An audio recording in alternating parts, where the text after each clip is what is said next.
Hello மக்களே, welcome to parallax cinemas.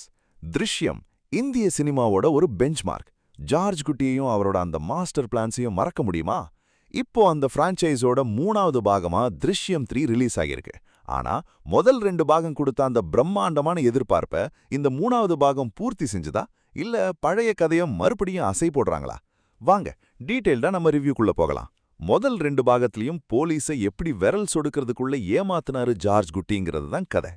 இப்போ 3வது பாகத்திலையும் அதே பழைய கதை தான். ஜார்ஜ் குட்டியோட கடந்த காலம் மறுபடியும் அவரை துரத்துது.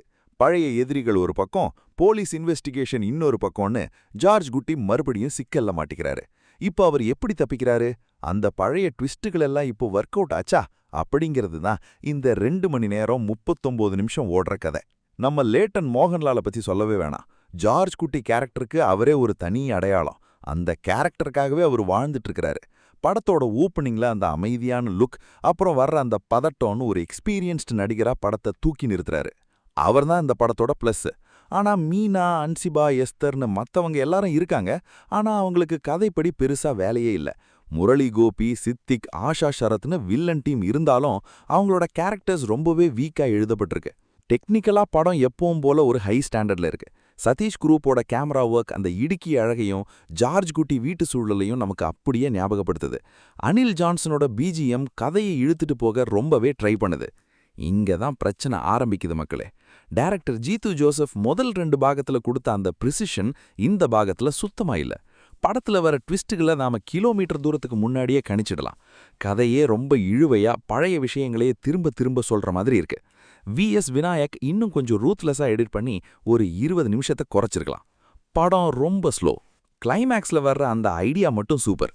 அந்த கிளைமேக்ஸை மட்டும்தான் டைரக்டர் ஆரம்பத்துல பிளான் பண்ணியிருக்கிறாருன்னு தெரியுது. ஆனா அந்த கிளைமேக்ஸுக்கு போறதுக்கு முன்னாடி படம் போடுற தார் ரோடு ரொம்பவே குண்டும் குழியுமா அலுப்பு தட்டுற மாதிரி இருக்கு. ஓவரால் என்ன சொல்ல வரேன்னா, திருஷ்யம் 3 ஒரு மோசமான படம் கிடையாது. ஆனா ஜீத்து ஜோசப் மாதிரி ஒரு ஜீனியஸ் டைரக்டர் கிட்ட இருந்து எதிர்பார்க்காத ஒரு ஆவரேஜ், அதாவது மிட்லிங் படம் இது. ஜார்ஜ் குட்டிங்கிற லெஜெண்டரி கேரக்டருக்கு ஒரு வழி அனுப்பு விழாவா இதை பார்க்கலாம். ஆனா ஒரு த்ரில்லர் படமா இது முந்தின பாகங்களோட உயரத்தை தொடவே இல்லை. நீங்க திருஷ்யம் ஃபேன்ஸா இருந்தா ஜார்ஜ் குட்டிக்காக ஒரு வாட்டி பார்க்கலாம். ஆனா முதல் 2 பாகம் கொடுத்த அதே த்ரில்லை எதிர்பார்த்து போனா கண்டிப்பா ஏமாற்றம்தான். நம்ம சேனல் ரேட்டிங் 2.5 அவுட் ஆஃப் 5. இந்த ரிவ்யூ உங்களுக்கு பிடிச்சிருந்தா அந்த லைக் பட்டனை தட்டி விடுங்க. நீங்க திருஷ்யம் 3 பார்த்துட்டீங்களா? உங்களுக்கு இந்த கிளைமேக்ஸ் பிடிச்சிருந்ததா இல்ல செகண்ட் ஹாஃப் போர் அடிச்சதா? கமெண்ட்ல சொல்லுங்க. மறக்காம நம்ம பேரலாக்ஸ் சினிமாஸ் சேனலுக்கு சப்ஸ்கிரைப் பண்ணுங்க. நெக்ஸ்ட் வீடியோல சந்திப்போம். Stay cinematic.